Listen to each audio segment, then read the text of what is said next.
Ikaze kuri Rafiki podcast, ndizera ko mukomeje kugira ibihe byiza kandi ko umunsi ukomeje kubagendekera neza cyane. Podcast yacu muri aka kanya ndagira ngo tuganire duhereye ku biganiro biteganyijwe kuba uyu munsi muri Istanbul. Kuva ku munsi w'ejo abanya-Ukraine bemezaga ko bari buze kubyitabira uyu munsi, dutegereje uruhande rw'Abarusiya.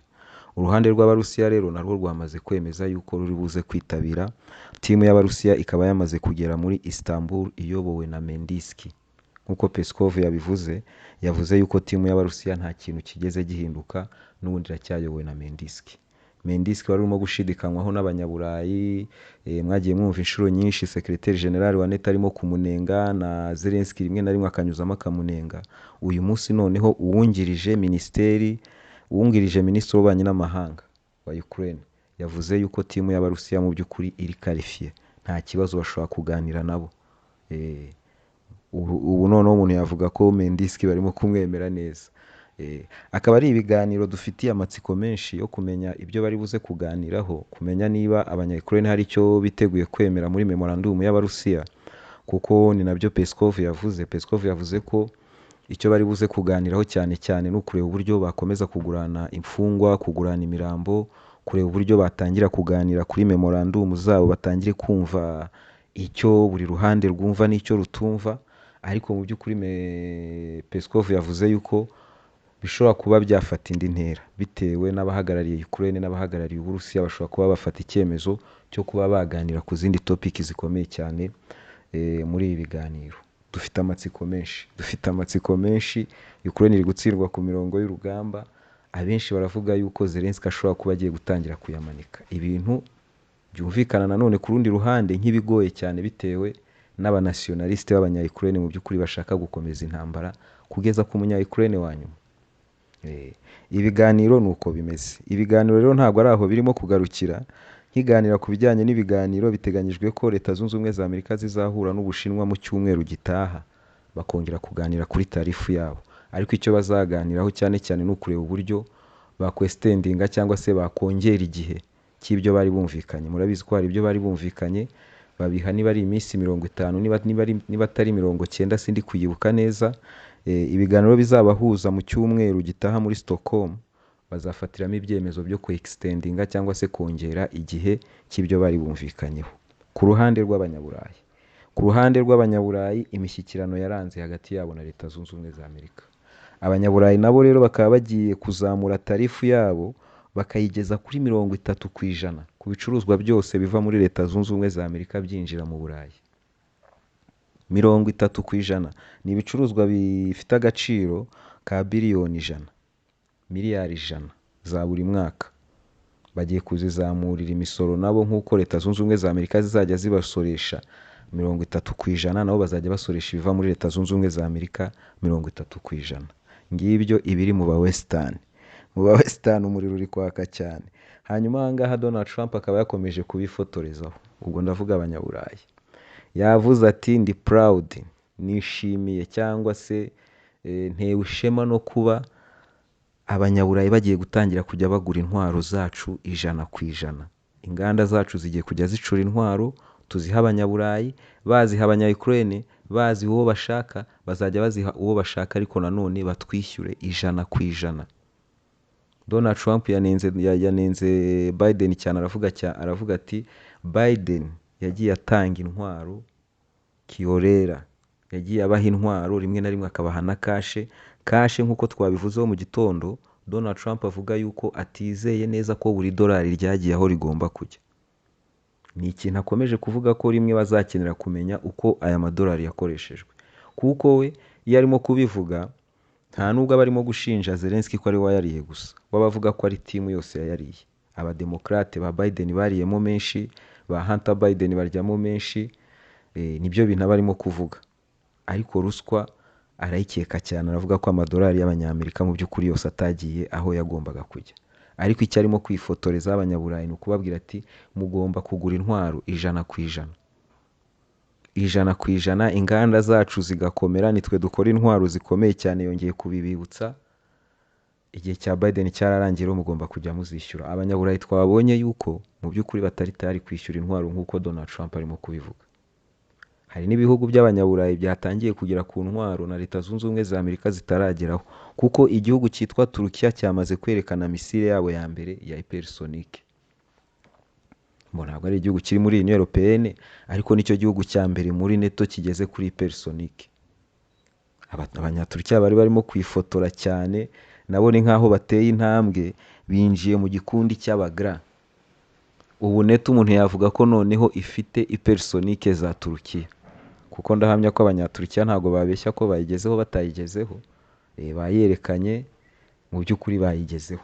Njye ntabwo mbishidikanyaho.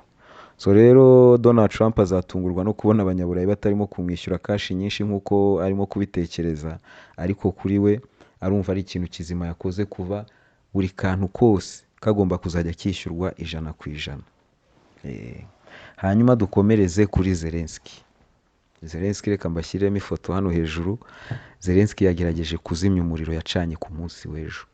Ni umuriro watangiye kumwakana ku mugoroba, ubwo abanya-Ukraine bajyaga imihanda bakajya kwigaragambya banga icyemezo cy'inteko ishinga amategeko, icyemezo cy'umukuru w'igihugu cyo kugabanyiriza ubushobozi izi nzego cyangwa se ibi bigo byakurikiranaga ibijyanye na ruswa. Hakaba hari abanyapolitike benshi b'abanya-Ukraine bumvikanye banenga cyane iki cyemezo, bavuga ko ari icyemezo Zelensky yafashe agamije kugira ngo imbaraga zose zihurire kuri we, ari ubasha kuyobora ibintu byose. Ibi ngibi bakaba bavuga ko ari n'ibyemezo yafashe kubera ko ubutasi bw'ibi bigo bwari butangiye kugera ku nshuti za Zelensky, cyane cyane uwahoze ari minisitiri w'intebe wa Ukraine, wa hafi cyane ya Zelensky. Muri Zelensky akiza ubundi, uwari minisitiri w'ingabo, uwari uhagarariye ubutasi, bose yari yazanye abakope be, nibo bari muri iyo myanya. So rero ubutasi bwari butangiye kubagira amajanja, ahita buhagarika.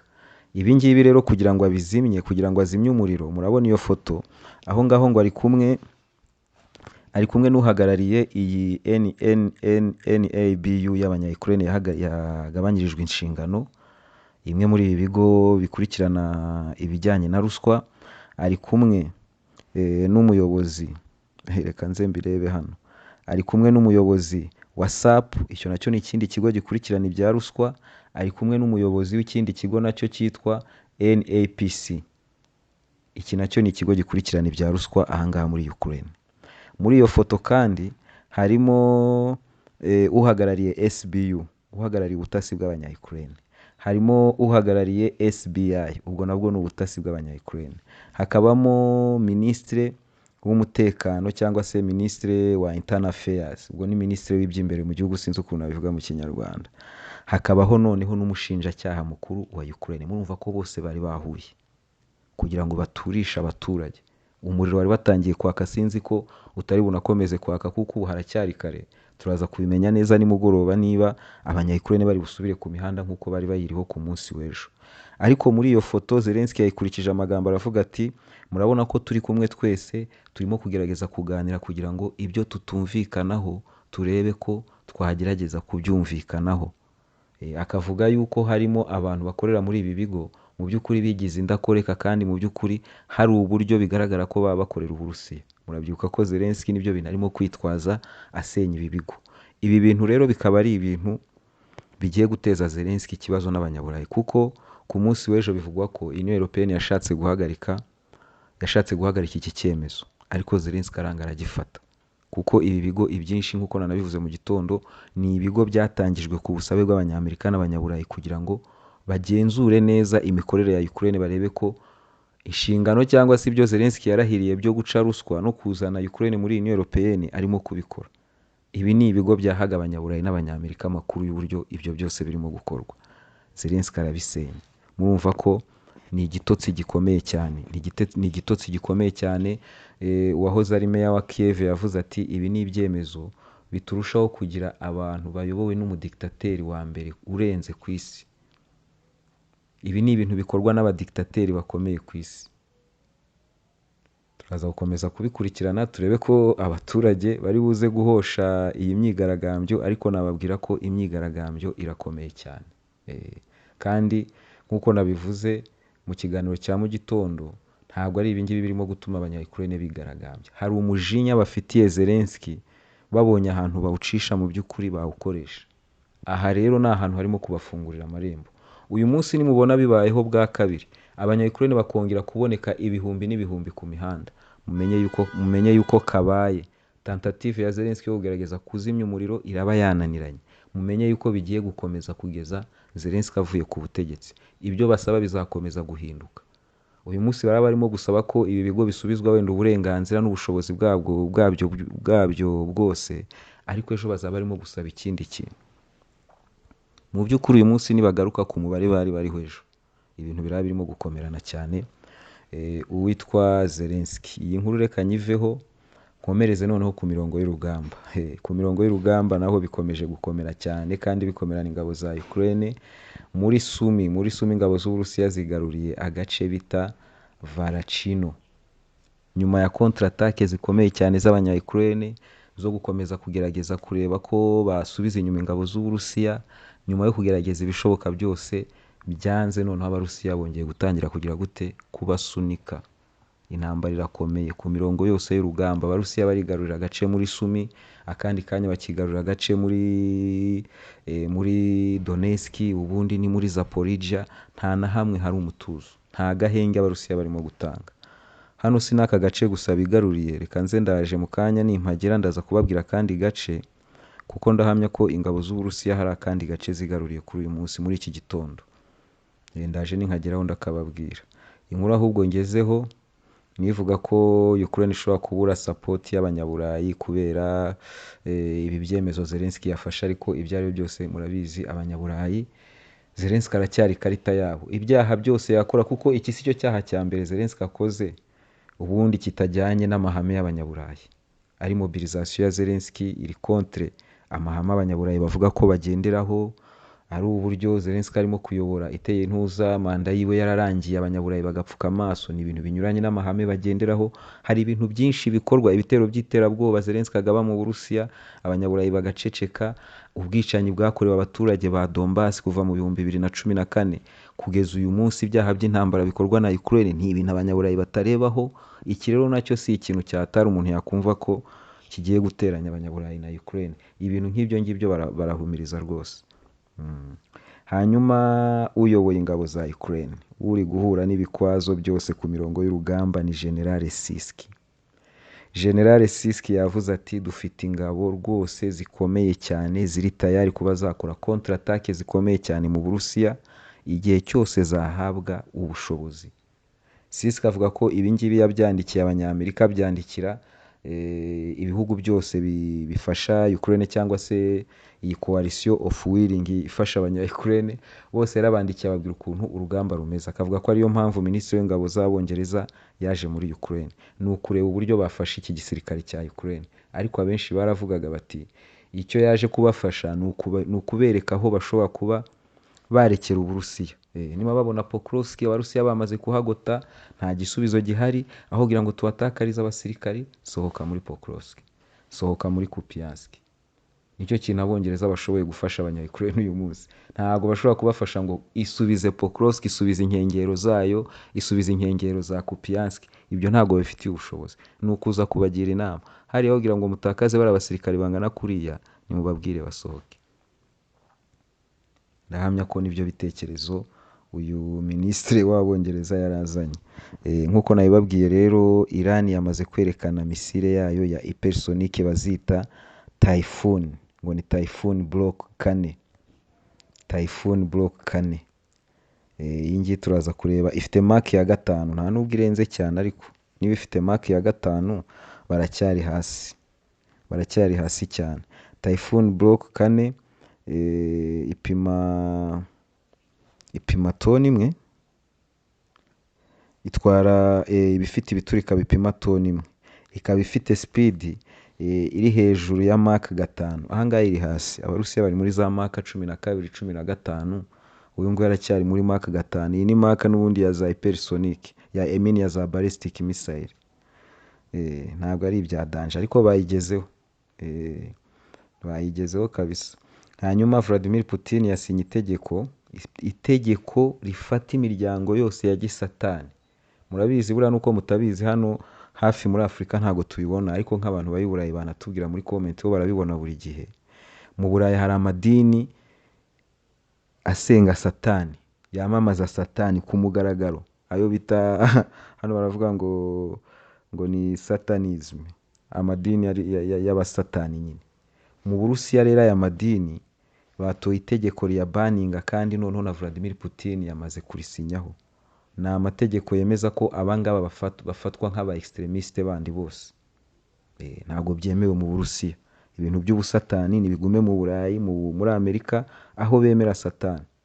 Ibi ni ibintu biba bikomeye, ni ibintu biba bikomeye cyane. Hanyuma ikindi ni Budanov. Budanov yavuze yuko Abarusiya biteguye gukoresha trillion 1.5 y'amadolari kugeza mu 2036. Ukraine yiteguye gukoresha ngahe? Mwagombye kuyamanika. Uburusiya ntabwo, impamvu rega aba banyaburayi batsindwa, bibeshya ku kintu, bibeshya ku bukungu bw'Uburusiya.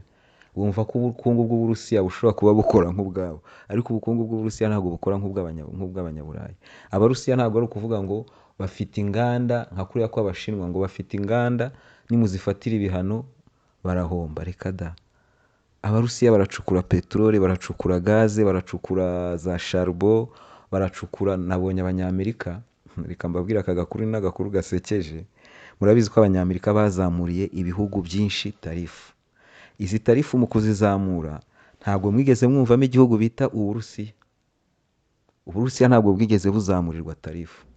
Ubu rero ingaruka bifite ku masoko yo muri Leta Zunze Ubumwe za Amerika ni ayahe? Ni uko ifumbire y'imyaka, ubu ngubu Abanyamerika bari gukoresha iy'Abarusiya. Kugira ngo mubyumve neza, ifumbire y'imyaka iy'Abarusiya niri gukora kuko irahendutse, izindi zose zirahenze. Imisoro yarazamutse, iy'Abarusiya ntabwo yigeze izamuka.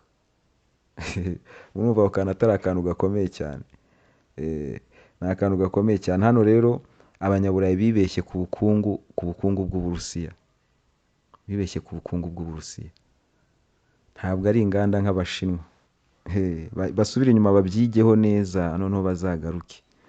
Ikinyamakuru TASS cyavugaga kuri delegation y'Uburusiya yamaze guhaguruka. Ikindi noneho ni inkuru zirimo kuvugwa muri Konstantinivka. Konstantinivka, reka mbashyiremo iyi karita, sinzi niba muri bubashe kuyireba neza, wenda iraza kubasobanurira neza ibyo ndimo kuvuga. Konstantinivka murabonaho ingabo z'Uburusiya zari zigeze zituruka mu majyaruguru aho bita za Chasivyar, mu majyepfo yaho zirimo guturuka muri za Toretsk.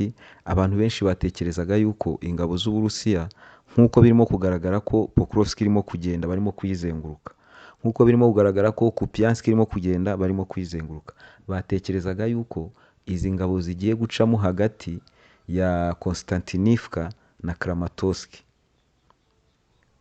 Ariko none ikirimo kugaragara ku mirongo y'urugamba ni ikihe? Ingabo z'Uburusiya zirimo kuzamuka mu majyaruguru ya Pokrovsk, mu majyaruguru ya za Rasiniar. Ingabo z'Uburusiya aho kugira ngo zikomeze zigana muri Konstantinovka, zo zirimo gufata umuhanda bita ngo ni T0514. Iyi ni highway ubundi ihuza Pokrovsk, yahuzaga Pokrovsk na Konstantinivka. Ubu nta nubwo ikigera kuko Abarusiya bamaze kwica, nta kintu Abanya-Ukraine bayikoresha. So Abarusiya barashaka gufata iyi highway bakazamuka, aho kugira ngo binjire muri Konstantinivka bakayica ku ruhande. Nibyo bya bindi navugaga. Ni ya mirongo y'Uburusiya irimo guturuka muri Lugansk ica muri Kharkiv, noneho izagenda ikajya guhura n'ingi irimo guturuka muri Pokrovsk. Aho kugira ngo bazenguruke noneho Konstantinivka, bazazengurukira icyarimwe Sloviansk, Kramatorsk na Konstantinivka icyarimwe. Ni ibintu bishoboka cyane. Iyi karita iraza gutuma muhasobanukirwa cyane, ariko ni ibintu biri buze kuba biteye ubwoba mu by'ukuri. Abarusiya nibatangiza operasiyo zo kugota ni imijyi buriya, ni Konstantinivka, hari akandi gasantere kari ruguru ya Konstantinivka kanini, hagakurikiraho Kramatorsk, Sloviansk. Ni imijyi ine yose bagiye kuzengurukira icyarimwe. Nibiza gukomeza gutya, nibaza guhitamo gukomeza gukurikira iyi highway, ndashaka gukurikirana ibi bintu nkareba uko bimeze, nkareba niba ari byo. Ndashaka kureba nyuma y'iminsi ine, ubundi nibwo tuzaba turimo kubona icyerekezo cy'Abarusiya ni ikihe, ariko nikiba ari icyo ngicyo kizaba ari icyemezo gikomeye, kizaba ari icyemezo kizanyereka yuko mu by'ukuri abarusiya bamaze kwizera yuko bashenye igisirikare cya Ukraine, kuko nabo kwinjira kuriya harimo risike nini, narabibabwiye. Mushobora kwinjira kariya kantu mwinjije nabo bakagacamo kabiri, urumva bagaciyemo kabiri baba basigaranye abasirikari banyu benshi bashobora kuba bazengurukwa. Ni risike ikomeye cyane, ni ibintu ugomba gukora uzi ko umwanzi nta mbaraga za kontra attack afite, cyangwa se witeguye kontra attack yakora 100%. Ni ugutegereza tukareba, bizaba bikomeye. Hagati aho ngaho tugiye mu burasirazuba bwo hagati, umuntu witwa Netanyahu akomeje kunanirana. Intambara kuri Syria ni intambara abanyamerika batarimo kumva, ni intambara irimo kubavangira. Donald Trump arimo kuganira n'uyu Jurani kugira ngo barebe ko nawe yakwiyunga ku masezerano ya Abraham, ariko ibitero Netanyahu yagabye kuri presidence, kuri ministeri y'ingabo, gushaka kwigarurira izi ntara ziri ruguru ya Golan, cyane cyane ingiyi bita Sueda, mu by'ukuri ni ibintu byatumye ibintu byinshi bisubira inyuma. Usibye na Jurani utaragira agatege, kuko murabibona ko nta mbaraga za politiki afite zo gufata ibyemezo, ni umuntu bigaragara ko ntago aramenya ahantu ahagaze. Ariko ibihugu by'Abarabu biri ku ruhande rwe mu by'ukuri byo byararakaye, ntago byishimye, kandi ni ibintu bitarimo korohereza Leta Zunze Ubumwe za Amerika akazi. Aba hafi ya Donald Trump barimo kuvuga yuko Donald Trump arimo kwinubira Netanyahu, arimo kuvuga ngo yabaye nk'umusazi, umuntu umaze kwicira abantu barenga 1000 ku biryo, nta kuntu bavuga ngo ntabwo ari umusazi. Hari video ziri kujya hanze z'abanyapalestina bafite amasafuriya menshi babyiganira kujya gufata ibiryo, ubonamo utwana, utw'udukobwa, utw'uduhunga, abasaza bafite noneho murabizo abantu bashonje. Nuvuga ngo abo bana baba barimo yego, ariko haba harimo undi w'ibibaraga byinshi nawe wasize abana be bangana n'abo ngabo barimo aho ngaho, uje kubashakira ibiryo, abaduhutaza nawe. Murabizi namwe rwateye hejuru ukuntu byagenda, ntago wareba ngo uriya n'umwana cyangwa iki, ugenda usama yawe. Ku muntu rero ureba iyo video, abo bose ubareba uravuga uti umuntu wakoze ibi bintu, umuntu watumye habaho iyi situation, Imana nibigigira igifungo cya special cyangwa se ibihano biri special, ntibakajye batubwira bya bintu byo vuga ngo Imana ngo irababarira, ngo wakora ibyaha ngo ibi n'ibi, ngo eshika kubabarira. Ibyaha bya Netanyahu ubundi ni ibyaha bitagomba kubabarirwa, ni ibyaha bitagomba kubabarirwa. Ku banyayisiraheli bo rwose arimo kubateza ibibazo bikomeye cyane, bazadiringana nabyo igihe kirekire. Kuko nko muri podcast Netanyahu yakoze ku munsi w'ejo, hari podcast Netanyahu yakoze ku munsi w'ejo ariko yarananiye kuyumva, nagiye nsoma udupati twayo tw'ibyo yavugiyemo. We aravuga yuko propaganda z'abanyapalestina na TikTok arizo zirimo gutuma abantu banga Isiraheli. Propaganda ziri kuri TikTok nta zindi, ni video zibiri kubera muri Gaza. Ibiri kubera muri Gaza rero kubipostinga kuri TikTok abantu bakabibona, warumva ko amakosa ari ay'ababipostinga. Sinzi niba murimo kubyumva, amakosa ni ababipostinga. Ubundi akajya hari akavuga ibintu bidafite agaciro, uburyo ngo yatabaye abanyaburayi, yasenye gahunda ya ballistic missile z'abanya-Irani, akabeshyera Iran uburyo yari ifite gahunda yo kwica Donald Trump nawe ubwe ku giti cye. Yaragiye avuga ibintu byinshi by'ubugoryi. Ni interview mu by'ukuri umuntu yarebaga akavuga ati Imana nibibaho nigira ikintu ikorera abanyapalestina.